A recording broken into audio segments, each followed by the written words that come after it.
안녕하세요. 삼성 SDS 박근영 프로입니다. 저는 오늘 미더블 통해서 담당하고 있는 업무로 데이터 분석한 경험을 공유하려 합니다. DS 지식을 이미 업무에 적용해서 활용하시는 분들도 계실 테고 아니면 어떻게 활용할지 고민하는 분들도 계실 거라 생각합니다. 제가 데이터 로드에서부터 마지막 모델 평가까지 천천히 보여드리며 이 사례를 보시면 많은 도움이 될 거라는 생각이 듭니다. 그러면은 순서에 대해서 말씀드리도록 하겠습니다. 진행 순서는 문제 정의, 데이터 전처리와 EDA, 피처 셀렉션, 모델링, 이밸류에이션 순서로 진행되며 마지막에 브라이틱스 모델을 보여드리고 마칠 예정입니다. 시작하기에 앞서 브라이틱스 버전에 대해서 먼저 말씀드리겠습니다. 저는 지난달 7월 배포된 버전의 브라이틱스 스튜디오를 사용하여 분석하였습니다. 오늘 보여드릴 함수 중에 7월에 추가된 함수가 있어서 미리 말씀드립니다. 무료로 사용할 수 있는 브라이틱스 스튜디오 외에 엔터프라이즈 버전의 브라이틱스 AI가 있는데요. 브라이틱스 AI는 스튜디오에서는 제공하지 않는 자동화 함수를 사용할 수 있습니다. 제가 분석에는 사용하지 않았지만 알고 있으면 도움이 되는 자동화 함수도 같이 말씀드릴 예정입니다. 브라이틱스 AI는 아래 사이트에서 무료로 체험하실 수 있습니다. 저는 물류 관련 지표를 보여주는 시스템을 운영하고 있는데요. 어떤 지표가 있냐면 제품이 물류센터에 제때 입고가 됐는지 혹은 재고 수량 파악은 제대로 되고 있는지 이런 여러 가지 지표가 있습니다. 그 중에 긴급 출고율이라는 게 있는데요. 거래선에서는 며칠까지 배송해줘 라고 하는 배송 요청일 정보가 있는데 갑자기 이 배송 요청일을 앞당긴다던가 아니면 여러 가지 사유로 긴급하게 출고가 되는 경우가 있습니다. 물류센터에서는 재고가 출고가 되기 전에 물량을 파악하고 트럭의 상차 계획을 하고 그 다음에 최적의 운송 경로를 결정하는 배송 계획이 이루어집니다. 그런데 이렇게 갑자기 긴급 출고가 될 경우 재고 수급에 문제가 발생할 수도 있고 그 다음에 배송 계획이 제대로 이루어지지 않아 불필요한 물류 비용이 발생할 수도 있습니다. 긴급 출고가 이미 발생한 후에 지표로 실적을 관리하면서 긴급 출고를 줄이기 위해서 노력하는 것보다 사전에 이 주문이 긴급 출고가 될 것이다 혹은 되지 않을 것이다 이런 예측을 통해서 미리 대응할 수 있다면 더 도움이 될 것 같아 주문 번호별 긴급 출고 여부를 예측하는 모델을 문제로 정의하였습니다.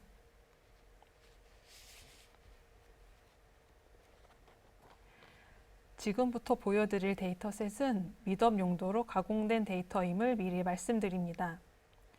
앞서 말씀드린 것처럼 저는 주문 번호별로 긴급 출고가 될 가능성을 예측하는 걸 목표로 설정하였습니다. 주문 번호별로 긴급 출고가 된다, 되지 않는다를 예측하는 것이기 때문에 분류 분석에 해당이 되고요. 그리고 긴급 출고에 영향을 미치는 변수들을 업무 도메인 지식을 활용하여 거래선, 요일, 주차, 주문 수량 등을 피처로 선택하였습니다. 다음은 데이터 전처리입니다. 분석을 시작하기 전에 기본적으로 확인해야 하는 정보들이 있는데요. 데이터 건수, 피처 정보, 기본 통계량 등등입니다. 브라이틱스의 함수를 사용하여 문자형 데이터와 숫자형 데이터에 각각 확인할 수 있습니다. 문자형 데이터를 먼저 확인해 보면 요일, 제품, 거래선 정보가 있습니다. 데이터는 총 만건이고 결측지는 없습니다. 제품은 5개, 거래선은 7개의 값으로 구성되어져 있는 것을 확인할 수 있습니다. 숫자형 데이터로는 주문한 주차, 그리고 거래선별로 우린 월요일에만 배송해줘, 화요일, 목요일에만 배송해줘 이렇게 배송 요일을 지정을 할 수 있는데요. 이렇게 거래선별로 배송 요일이 지정되어 있다면 1, 지정되어 있지 않다면 0으로 정의한 FDD 데이터가 있습니다. 그 다음에는 물류센터와 거래선과의 거리를 가늠할 수 있는 라우트 리드 타임, 주문 수량 정보가 있고요. 신형 제품인지 구형 제품인지를 확인할 수 있는 주문 시점의 제품 출시 경과 리드 타임, 그 다음에 거래선의 배송 요청 일자 변경 횟수, 그리고 이 거래선이 주문을 얼마나 자주 했는지 확인하기 위한 최근 주문 건수, 그리고 내일까지 배송을 요청했는지 일주일 후까지 가져다 달라고 했는지를 나타내는 배송 요청 리드타임 정보가 있습니다. 스태틱 서머리 함수를 통해 숫자형 정보와 최소, 최대, 사분위값 등을 확인할 수 있는데요. 그 중에 주문 수량 정보는 3분위수가 12인데 반해 맥스 값이 3000으로 되어 있어 데이터 분포에 비해 맥스 값이 너무 커서 이상치가 있을 것으로 판단이 됩니다. 이상치 데이터 확인을 위해 박스 플랫을 많이 그립니다. 저도 거래선별 주문 수량을 박스 플랫으로 그려봤는데요. 3번과 6번 거래선에 약 3000개와 2500개의 주문 수량이 있음을 확인할 수 있습니다. 도메인 정보나 문제 정의에 따라 이런 데이터를 이상치로 볼 수도 있고 이상치로 보지 않을 수도 있으니 분석가가 문제에 맞게 정의해야 합니다. 만약 이상치로 판단된다면 이 데이터는 분석 결과를 왜곡시키거나 모델 성능을 떨어뜨릴 수 있으므로 삭제하는 것이 좋습니다. 저는 이 3000개, 2500개라는 주문 수량 정보가 잘못 입력된 데이터는 아니지만 데이터 간 상관관계를 찾는 데 오류를 일으킬 수 있다고 판단하여 튜키 방식으로 제거해 주었습니다.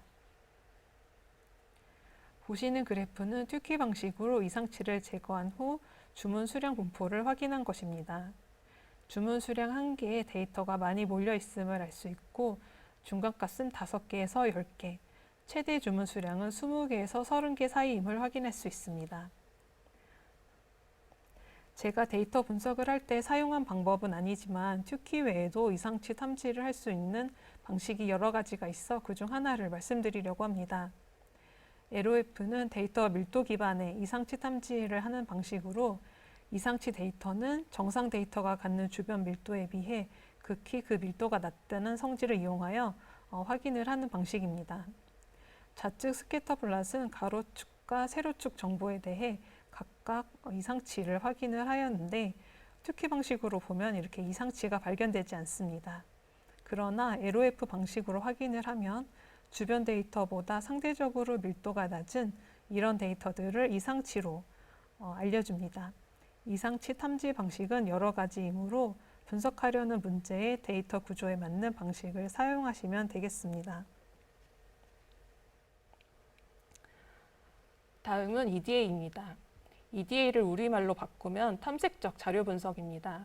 자료 분석 앞에 탐색적이라는 말이 붙은 만큼 여러 각도로 데이터를 관찰하면서 데이터에 대한 이해도를 높이는 과정입니다. 데이터 분포를 시각화해서 보이지 않던 현상이나 패턴을 파악하고 그것으로 인사이트를 확인하고 또 마지막으로 피처 후보를 선정할 수 있는 작업입니다. 시간이 매우 많이 소요되지만 그만큼 중요한 작업이라고 볼 수 있습니다. 먼저 레이블을 확인해 보도록 하겠습니다. 보시는 파이 차트는 긴급 출고된 주문과 일반 출고된 주문의 건수 비율을 보여주고 있습니다. 1로 표시된 빨간색 부분은 긴급 출고된 주문 건수로 전체 주문의 9.7%만이 긴급 출고되었다는 것을 알 수 있습니다. 분류 문제에서 이렇게 레이블의 비율이 비슷하지 않고 한쪽으로 치우쳐져 있는 것을 클래스 임밸런스, 데이터 불균형 상태라고 합니다. 1, 2% 아래로 발생하는 제품 불량이나 신용카드 사기 발생건 같은 게 대표적인 클래스 임밸런스한 상황입니다. 머신러닝은 레이블의 비율이 비슷할 때 가장 학습 능력이 좋은데요. 이렇게 클래스 임밸런스한 데이터들을 학습시키면 다수 클래스에 편향되고 그 다음에 소수 클래스에 대해서는 제대로 예측하지 못하는 문제가 발생합니다. 이런 문제를 해결하기 위한 방법이 데이터 리샘플링인데요. 이 내용에 대해서는 뒤에서 다시 말씀드리도록 하겠습니다. 다음은 피처를 확인해 보도록 하겠습니다. 먼저 범주형 변수인데요. 카이스퀘어 검정을 통해 해당 변수와 레이블의 관계가 독립적인지를 확인하고 또 변수에 따라 레이블 값이 어떻게 분포되어 있는지 그래프를 통해 확인해 보겠습니다. 거래선을 먼저 보면 레이블과 독립성 검정을 했을 때 p-value가 0에 가까운 값으로 확인되어 둘은 종속적인 관계라고 볼 수 있습니다. 다음으로 일반과 긴급 출고 분포를 확인해 보도록 하겠습니다. 우선 그래프에 대해서 간단하게 말씀을 드리면 세로축은 주문 건수, 가로축은 변수의 값이 되겠습니다. 빨간색과 파란색은 레이블을 구분한 것으로 파란색은 일반 출고, 빨간색은 긴급 출고입니다. 오른쪽 그래프는 긴급 출고 비율을 확인한 것입니다. 세로축은 긴급 출고율을 나타내며 가로축은 변수의 값이 되겠습니다. 거래선별 데이터 분포를 확인해 보면 1번과 2번 거래선이 주문을 많이 하고 또 그만큼 긴급 출고 비율도 높은 것을 확인할 수 있습니다. 주문 요일은 P-밸류가 0에 가까워 긴급 출고와 종속적인 관계라고 볼 수 있으며 데이터 분포에서는 목요일에 주문이 가장 많았지만 긴급 출고는 가장 적게 됐다는 것을 알 수 있습니다. 주말에도 적은 양이지만 주문이 들어오는데 주말에 들어온 주문은 높은 비율로 긴급 출고되었다는 것을 확인할 수 있습니다. 주문 주차도 P-밸류가 0에 가까워 종속적인 관계인 걸 알 수 있고요. 월의 마지막 주차인 4주차와 5주차에 주문이 많았지만 4주차는 긴급 출고 비율이 낮으며 5주차는 그 비율이 높은 것을 볼 수 있습니다. 1주차는 주문이 적었지만 긴급 출고되는 비율이 높았던 것을 볼 수 있습니다. 다음으로 FDD도 종속적인 관계라고 볼 수 있으며 FDD 설정이 없는 거래선들의 주문은 많았지만 FDD 설정이 있는 거래선, 그러니까 배송 요일이 지정되어 있는 거래선들의 주문이 긴급 출고가 많이 된다는 것을 알 수 있습니다. 다음은 수치형 변수입니다. 수치형 변수는 t-테스트를 통해 긴급 출고된 주문과 그렇지 않은 주문의 평균 차이가 유의미한지 확인해보고 변수에 따라 레이블 값이 어떻게 분포되는지 그래프를 통해서 확인해 보도록 하겠습니다. 그래프에 대해서 간단하게 설명드리면 히스토그램을 곡선으로 그렸다고 생각해 주시면 되겠습니다. 세로축은 데이터 건수 비율이며 가로축은 변수의 값입니다. 색은 레이블을 구분한 것으로 파란색은 일반 출고, 빨간색은 긴급 출고가 되겠습니다. 제품 출시 경과 일수 변수 그래프를 먼저 보면은 일반 긴급건 모두 출시 후 한 달 이내에 주문이 가장 높은 것을 알 수 있습니다. 그 다음에 두 번째 그래프인 주문 수량을 보면은 일반 긴급건 모두 한 개 주문 비율이 가장 높았고 긴급건의 경우 그 비율이 훨씬 더 높은 것을 볼 수 있습니다. 그 다음에 세 번째로 배송 요청일 변경 횟수를 보면 일반 건은 배송 요청일을 변경하지 않는 주문이 많았고 긴급건은 많은 주문들이 2회 변경을 했다는 것을 알 수 있습니다. 마지막으로 배송 요청 리드타임을 보면 리드타임이 짧을수록 긴급 출고의 비율이 높아지는 것을 확인할 수 있습니다. t-테스트의 P-밸류가 모두 0에 가까운 값으로 나와서 각 변수들의 긴급 출고된 주문과 그렇지 않은 주문의 평균 차이가 유의미하여 피처로 선택할 만하다고 판단하였습니다. 제가 제일 앞에서 엔터프라이즈 버전인 브라이틱스 AI는 자동화 함수를 제공한다고 말씀드렸는데요. EDA 관련해서는 오토 EDA라는 함수를 제공합니다. 서머리 오브 레이블이나 히스토그램 등과 같이 필수적으로 확인해야 하는 EDA 작업을 자동으로 수행해주는 함수입니다. EDA를 하다 보면 동일한 기능을 반복적으로 사용하는 경우가 있습니다. 저는 긴급 출고율 계산을 반복적으로 하였는데요. 이렇게 자주 사용하는 기능을 브라이틱스 내에 UDF를 통해 함수로 만들어 놓고 필요할 때마다 불러와 사용을 할 수가 있습니다. 시간 관계상 EDA는 여기까지만 말씀드렸는데요. EDA는 데이터를 이해하기 위해서 꼭 필요한 과정입니다. 실제로는 더 많은 시간을 할애해서 데이터를 시각화하고 분석해야 하는 작업이기 때문에 충분한 시간을 투자해야 된다고 말씀드리고 싶습니다. 다음은 피처 셀렉션입니다. 앞에서 EDA 작업을 통해 레이블과 관계가 있는 피처를 확인해 봤는데요. 이제 모델 학습에 사용할 피처를 선택해야 합니다. 피처를 선택하는 단계에서 확인해야 할 것 중 하나가 다중 공선성입니다. 다중 공선성은 변수들 간에 강한 선형 관계가 있음을 의미하는데요. 이런 변수들을 사용하면 예측 정확도가 떨어질 수 있기 때문에 제거해 주는 것이 좋습니다. 다중 공선성을 확인할 수 있는 방법은 선점도와 VIF, 코릴레이션 등이 있는데 저는 코릴레이션을 통해 변수 간 상관관계를 확인하였습니다. 브라이틱스의 코릴레이션 함수를 사용하면 선점도와 상관계수를 확인할 수 있고 저는 그 결과를 헤트맵으로 변환해 봤습니다. 빨간색일수록 양의 상관관계를, 파란색일수록 음의 상관관계를 갖는데요. 라우트 리드타임과 배송 요청 리드타임이 빨간색으로 강한 양의 상관관계를 다중 공선성을 갖고 있음을 알 수 있습니다. 그래서 라우트 리드타임 변수를 모델 학습에서 피처로 선택하지 않았습니다. 제가 갖고 있는 변수들을 조합하여 파생 변수를 생성하였는데요. 파생 변수 생성을 위해 주문 수량과 주문 건수를 구간화하였습니다. 구간화는 디스크리타이즈 퀀타일 함수를 사용하였습니다. 이 함수는 수치형 데이터를 범주형 데이터로 변환할 수 있는 함수입니다. 저는 주문 수량 정보를 3개의 범주로 나눴고 실행 결과를 보면 주문 수량이 비슷한 비율로 3개의 그룹으로 나누어져 있는 것을 볼 수 있습니다. 파생 변수 생성을 위해 긴급 출고 건수가 많은 변수 조합을 히트맵으로 표현해 봤습니다. 세로축은 모두 라우트 리드 타임이고 가로축은 FDD, 배송 요청일 변경 횟수, 구간화한 주문 건수와 주문 수량입니다. 빨간색으로 표시된 부분이 상대적으로 긴급 출고 건수가 많은 경우인데요. 이런 경우들을 긴급 출고 건수가 많은 이런 경우들을 파생 변수로 생성해 주었습니다. 수치형 변수들의 단위가 서로 다르면 잘못된 예측을 할 수 있기 때문에 수치 범위를 같도록 만들어주는 스케일링 작업이 필요합니다. 민맥스 스케일러를 사용하여 모든 수치형 변수를 0에서 1 범위에 들도록 노멀라이제이션 해주었습니다. 마지막으로 원한 인코딩 함수를 사용해 범주형 데이터를 더미형 변수로 변환하였습니다. 브라이틱스 AI에서는 자동화 함수 중에 Auto Feature Selection for Classification이라는 것이 있습니다. 이 함수는 분류 모델에 대해서 필터 메서드와 래퍼 메서드 두 가지의 방식으로 피처를 제한해 줍니다.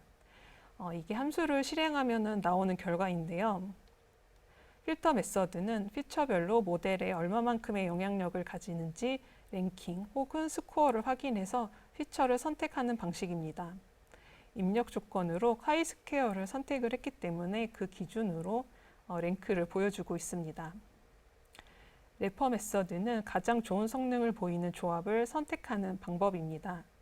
입력 조건에서 디시전 트리 모델을 선택하였기 때문에 디시전 트리 기준으로 성능이 좋은 피처 조합을 이렇게 제안을 해주고 있습니다. 다음은 모델링입니다. 앞에서 말씀드린 것처럼 해당 데이터셋은 긴급 출고 비율이 10% 정도밖에 되지 않은 클래스 임밸런스한 데이터입니다. 분류 문제에서 이렇게 데이터가 한쪽으로 치우쳐져 있을 경우 소수 데이터는 잘 맞추지 못하는 문제가 발생하기 때문에 트레인 데이터 리샘플링을 해줘야 됩니다. 데이터 리샘플링에는 언더샘플링과 오버샘플링 두 가지 방식이 있습니다. 언더샘플링은 다수 클래스의 데이터를 삭제하는 것입니다. 이 작업은 클래스 간의 균형은 맞출 수 있지만 제거하는 과정에서 정보가 버려지는 단점이 있습니다. 오버샘플링은 소수 클래스의 데이터를 추가 생성하는 것입니다. 정보 유실은 없지만 단순히 소수 클래스의 데이터를 복사 생성한다면 소수 클래스에 대해서 과적합될 수 있는 위험이 있습니다. 소수 클래스에 과적합되는 위험을 낮추는 오버샘플링 기법이 스모트입니다. 스모트는 소수 클래스의 샘플을 가져와서 K개에 가까운 데이터를 찾아 그 사이에 새로운 데이터를 생성하는 방식입니다. 오버샘플링하는 과정에서 주변 데이터를 고려하기 때문에 소수 클래스에 과적합될 수 있는 가능성이 적어지게 됩니다. 보시는 스캐터 플롯은 스모트 적용 전후를 비교해서 보여드리기 위해 만든 샘플 데이터인데요. 스모트에 적용했더니 소수 클래스의 데이터 사이에 데이터가 추가 생성됐음을 볼 수 있습니다. 긴급 출고율 트레인 데이터인데요. 스모트 적용 전엔 10% 정도로 긴급 출고 데이터가 적게 존재했지만 스모트 적용 후엔 5대5의 비율로 긴급 출고 데이터가 추가 생성되어 약 7,400건에서 13,000건으로 늘어났음을 볼 수 있습니다. 저는 XGB 클래시피케이션 알고리즘을 사용하여 긴급 출고 여부를 예측하였는데요. XGB는 앙상블 중 부스팅 계열에 속하는 알고리즘으로 회귀 분석과 분류 분석을 수행할 수 있는 예측 모형입니다. 분류 분석에서 앙상블 학습이란 여러 개의 분류기를 생성하고 또 그 예측 결과를 평균이나 다수결의 방법으로 결합함으로써 보다 정확한 예측을 도출하는 기법입니다. 한 명의 전문가보다 여러 명이 다양한 의견을 내서 결정하는 게 합리적인 결과가 나오는 것처럼 앙상블 학습도 다양한 분류기를 결합함으로써 정확도가 높은 예측값을 얻을 수 있습니다. 앙상블은 보팅, 배깅, 부스팅, 스태킹으로 나눌 수 있는데 XGB 클래시피케이션은 부스팅의 한 종류입니다. 부스팅이란 트리 기반의 모델이며 여러 개의 트리가 순차적으로 학습을 하되 앞에서 학습한 트리가 맞추지 못한 데이터에 대해 올바르게 예측할 수 있도록 다음 트리의 가중치를 부여하여 학습과 예측을 진행을 하는 것입니다. 계속해서 트리의 가중치를 부스팅하며 학습을 진행하기 때문에 부스팅이라고 부릅니다. 예측 성능이 높은 편이며 종류에는 에이다 부스팅, 그레디언트 부스트, XGB, 라이트 GBM이 있습니다. 하이퍼 파라미터는 머신러닝의 최적의 학습을 위해 입력하는 파라미터들을 의미합니다. 예를 들어 K-민즈 클러스터링은 K가 하이퍼 파라미터가 되겠습니다. 하이퍼 파라미터 값 조정을 통해 머신러닝의 성능을 튜닝할 수 있습니다. 브라이틱스의 XGB 클래시피케이션 모델은 다음과 같은 파라미터가 있는데요. 오브젝티브는 목적 함수로 손실 최소 함수를 정의합니다. 저는 이진 분류 모델이기 때문에 로지스틱 리그레션을 선택을 하였습니다. 맥스 뎁스는 트리의 깊이이며 깊이가 깊을수록 과적합될 수가 있습니다. 일반적으로 3에서 10 사이의 값을 사용하며 저는 5로 설정하였습니다. 러닝 레이트는 학습을 진행을 할 때마다 적용하는 학습률입니다. 분류기가 순차적으로 오류값을 보정해 나가는데 적용하는 개수이며 보통은 0.01에서 0.2 사이의 값을 많이 사용하고 저는 0.2를 적용하였습니다. 넘버 오브 트리는 디시전 트리 개수이며 250개로 설정하였고 서브 샘플은 각 트리가 학습에 사용하는 데이터 샘플링 비율입니다. 일반적으로 0.5에서 1 사이의 값을 많이 사용하고 저는 1을 입력하였습니다. 브라이틱스 AI에선 오토 클래시피케이션 트레인 함수로 하이퍼 파라미터 튜닝을 할 수 있습니다. 피처와 레이블을 선택하고 매트릭 네임의 기준으로 볼 평가 지표를 선택을 할 수 있습니다. 디폴트로 F1 스코어가 선택되어 있고 리콜과 프리시즌, 어큐러시도 선택을 할 수 있습니다. 최적의 하이퍼 파라미터를 찾는 방식으로 그리드 서치와 랜덤 서치가 있는데요. 그리드는 하이퍼 파라미터를 순차적으로 입력하면서 최적의 값을 찾는 방식입니다. 랜덤은 지정한 횟수만큼 랜덤하게 조합을 추출하는 방식입니다. 그리고 학습시킬 분류 모형을 선택을 하고 실행을 시키면 결과로 하이퍼 파라미터 값이 출력되면서 해당 값으로 수행했을 때 리콜 스코어가 조회되는 것을 볼 수 있습니다.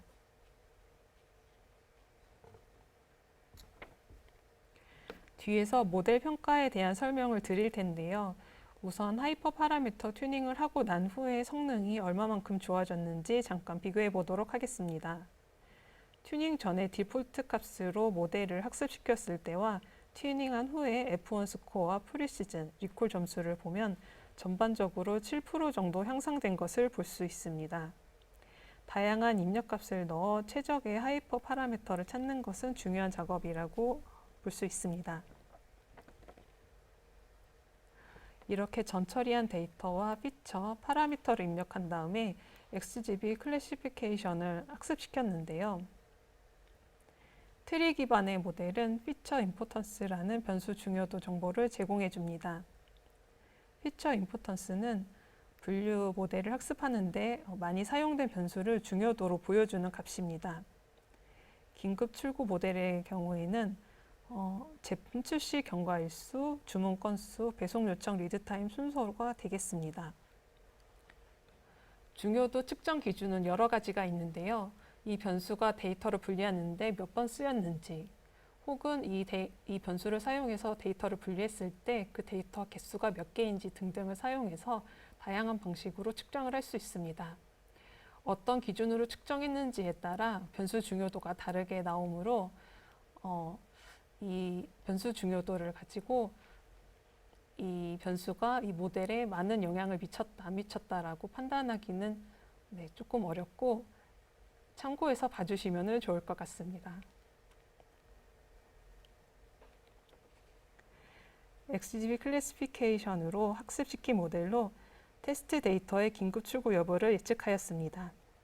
보시는 것처럼 주문 번호별 1번 출고된 확률을 확인할 수 있습니다. 이 확률을 기반으로 이 주문은 긴급 출고될 것이다, 혹은 일반 출고될 것이다 예측값도 확인해 볼 수 있습니다.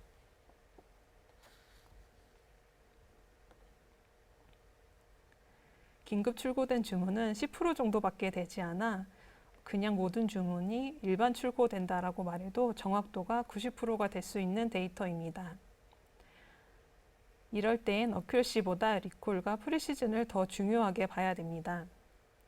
이렇게 리콜과 프리시즌을 주요 지표로 볼 때 ROC 커브보다는 PR 커브를 많이 보도록 합니다. 그래프를 보시면 세로축은 프리시즌, 리콜 점수이며 가로축은 스레스홀드입니다. 파란색 라인은 프리시즌, 빨간색 라인은 리콜로 보시는 것처럼 하나가 높아지면 다른 하나가 낮아지는 트레이드 오프 관계입니다. 그래서 프리시즌과 리콜이 적절하게 좋은 지점을 스레스홀드로 찾아야 하는데요. 0.38 정도가 적절한 스레스홀드임을 확인할 수 있습니다. 주문 번호별 긴급 출고 가능성을 예측한 것을 시각화하였습니다. 가로축은 주문 번호이고 세로축은 긴급 출고될 가능성입니다.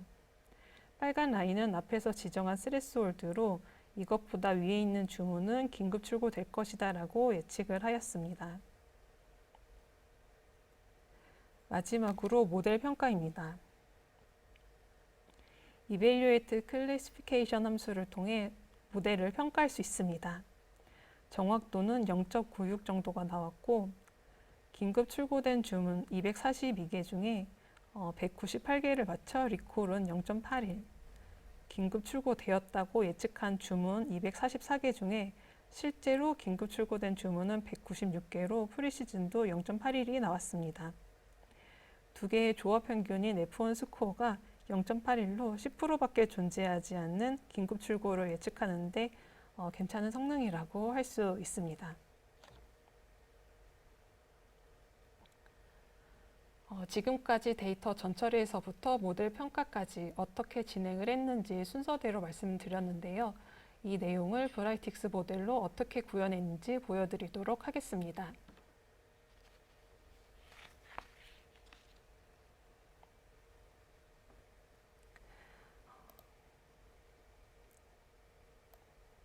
먼저 데이터 로드입니다.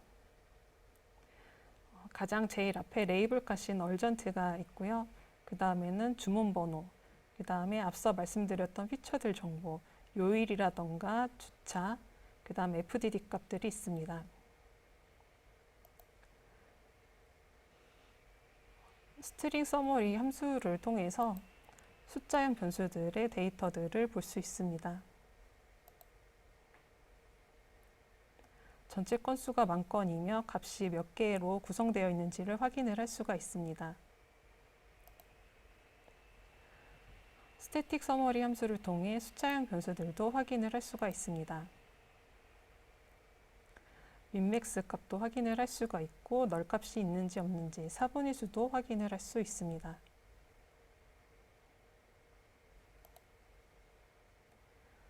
특히 방식으로 이상치 값을 제거해 주었는데요.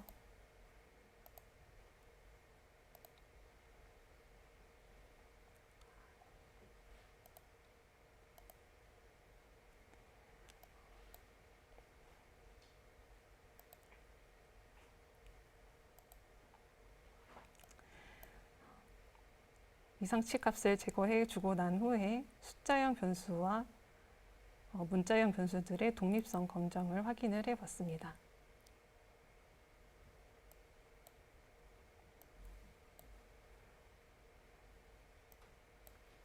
범주형 변수들은 총 5개가 있었고 각 5개 값들에 대해서 독립성 검정을 해주었습니다.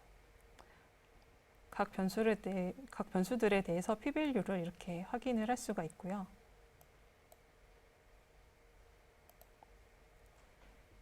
그 다음에 숫자형 변수들에 대해서 각 그룹의 평균이 유의미하게 차이가 있는지를 확인해 보았습니다. toSample tTest 함수를 통해서 p-value를 확인을 할 수가 있고 신뢰 구간도 같이 확인을 할 수가 있습니다. 그 다음에는 EDA 작업을 해주었는데요. 긴급 출구 비율을 그래프를 통해서 확인을 할 수가 있습니다.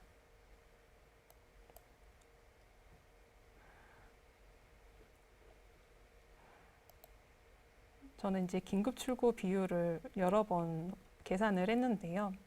UDF를 통해서 함수를 따로 만들어 줄 수 있습니다. 팔레트를 열어보시면은 가장 마지막에 UDF라는 기능을 보실 수 있는데요. 여기에서 Create UDF 버튼을 누르면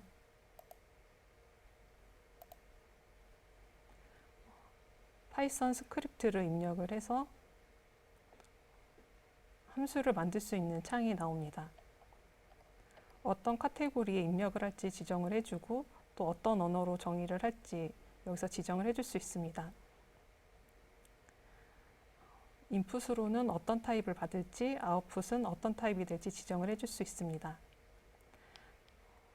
이 기능을 통해서 UDF를 만들어주면 앞서 지정한 그 섹션에 가장 마지막에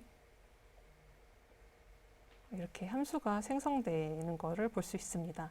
이렇게 함수가 생성되면은 필요할 때마다 드래그 앤 드롭으로 사용을 할 수가 있습니다.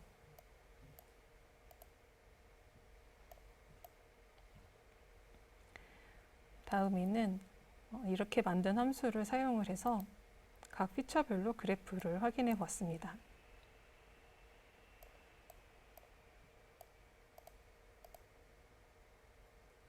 요일별로 긴급 출고율이 얼마나 높은지 낮은지를 확인을 할 수가 있고요.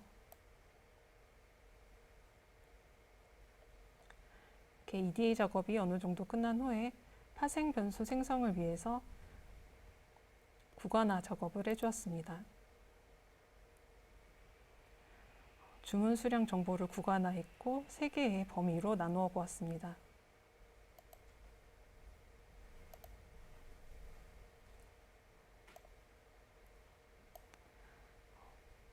구간화한 정보가 SOQTY 언더바 그룹이라는 필드로 생성이 됐고 주문 수량이 0개에서 1개에서 2개인 데이터들이 0으로 그룹화됐고 3개에서 10개 사이의 데이터들이 1로 그룹화된 것을 볼 수가 있습니다.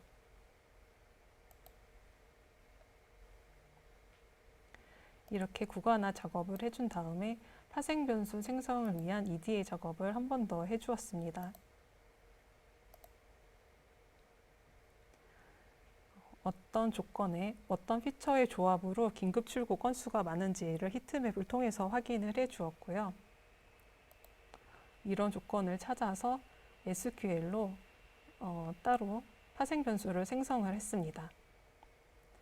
앞서 만든 UDF를 통해 파생 변수가 얼마만큼의 긴급 출고율을 가지는지 한 번 더 계산을 해봐 줬는데요. 제가 정의한 이런 파생 변수들의 긴급 출고율이 높은 것을 확인할 수 있습니다.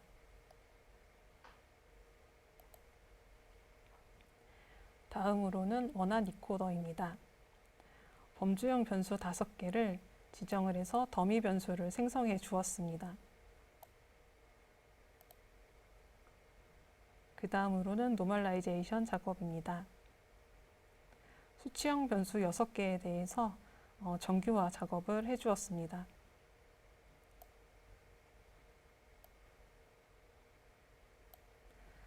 정규화 작업을 하면 필드명이 변환되기 때문에 SQL을 통해서 다시 필드명을 조정을 해 주었고요. 그리고 이 데이터는 2019년 데이터이기 때문에 트레인 데이터는 40주차까지, 2019년 1주차에서 40주차까지로 나눴고, 그 다음에 테스트 데이터는 41주차에서 53주차까지로 나눴습니다. 다음은 트레인 데이터를 오버샘플링한 함수입니다. 보시면 스모트 적용 전에는 약 10% 정도 되는 데이터들을 스모트를 적용을 하고 난 후에 5대5의 비율로 데이터 건수가 늘어남을 볼 수가 있습니다. 다음은 하이퍼 파라미터 튜닝입니다. XGB 클래시피케이션은 다른 모델들에 비해서 수행하는 시간이 조금 오래 걸리는데요. 그래서 하이퍼 파라미터를 2번에 나눠서 진행을 했습니다. 저는 이제 그리드 서치 방식으로 진행을 했는데요. 러닝 레이트는 0.01, 0.1, 0.2 이렇게 세 가지 값을 입력해서 실행을 했고, 그 다음에 트리 개수는 100개, 250개, 500개를 지정을 해서 리콜 스코어로 성능을 확인을 해봤습니다. 이렇게 확인을 해봤을 때 최적의 스코어가 0.98이 나왔으며 이 값은 트리 개수는 250개, 러닝 레이트는 0.2개가 가장 최적의 하이퍼 파라미터임을 확인할 수 있었습니다. 그 다음은 맥스 뎁스에 대해서 확인을 해봤는데요.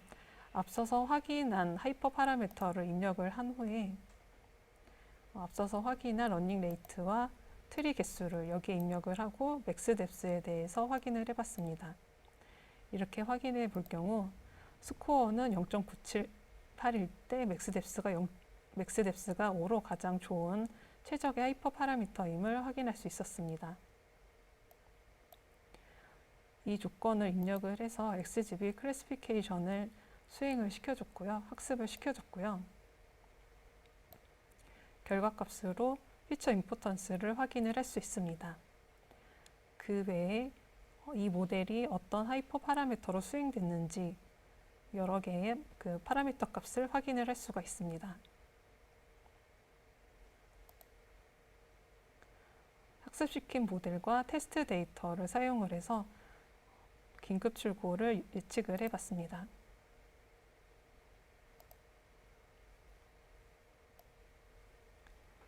보시면 가장 마지막 필드에 일반 출고될 확률과 긴급 출고된 확률을 이렇게 나눠서 보여주고, 이 확률을 기반으로 이것은 긴급 출고가 될 것이다. 그러면 1, 일반 출고가 될 것이다. 그러면 이제 0으로 조회가 되는 것을 볼 수가 있습니다. 이 데이터를 가지고 PR 커브를 그려볼 수 있습니다. ROC 커브 밑에 이제 PR 커브도 같이 나와 있는데요. 보시는 것처럼 프리시즌 라인과 리콜 라인을 같이 볼 수가 있습니다. 만약에 더 많은 긴급 출고건을 찾고 싶다. 프리시즌이 낮아지더라도 더 많은 긴급 출고건을 찾고 싶다. 그러면은 0.38보다 더 낮은 스레스홀드를 설정하면은 리콜 점수가 높아지기 때문에 더 많은 긴급 출고 건수를 찾을 수 있습니다.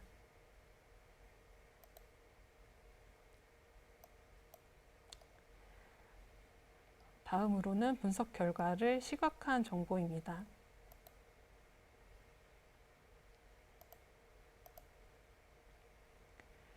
가로축은 주문번호 정보이고 세로축은 긴급 출고가 될 확률입니다. 여기 보시는 빨간 라인은 스레스홀드로 이 라인 위에 나타나는 주문들은 긴급 출고가 될 확률이 높은 주문들입니다. 업무에 만약 이 내용을 적용을 한다면은 출고되기 전에 매일 오늘 이 주문이 긴급 출고가 될지 안 될지를 미리 확인을 해서 사전에 대응할 수 있을 거라 생각이 됩니다.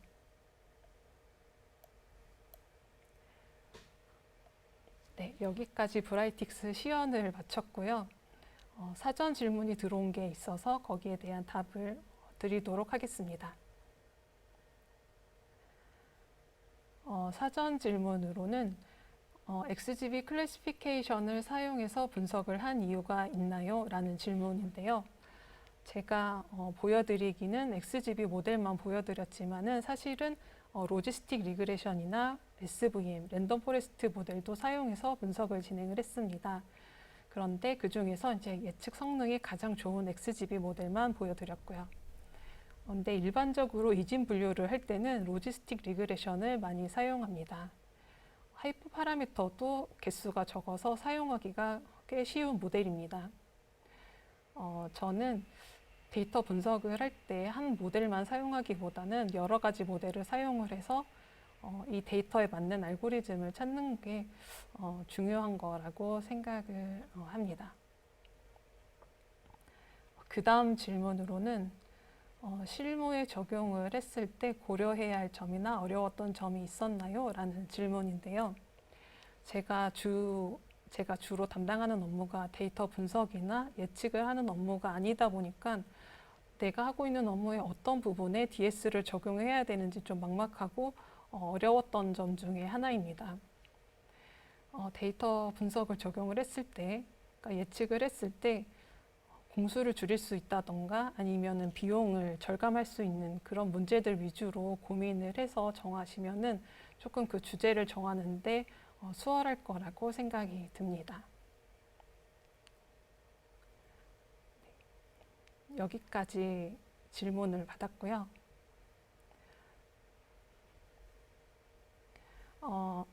네, 지금까지 긴급 출고를 예측하는 분류 분석에 대해서 말씀을 드렸습니다.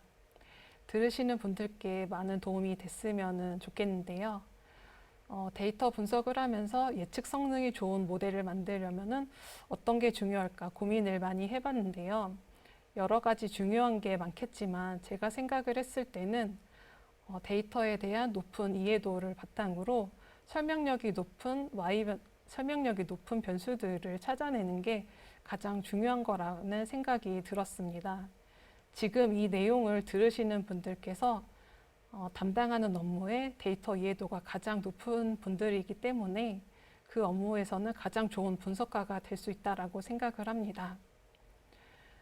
만약 업무로 데이터 분석을 하기 전이시라면 간단한 주제로라도 데이터 분석을 시작해 보심을 권해드리고 싶습니다. 그럼 이상으로 8월 브라이틱스 미드업을 마치도록 하겠습니다. 감사합니다.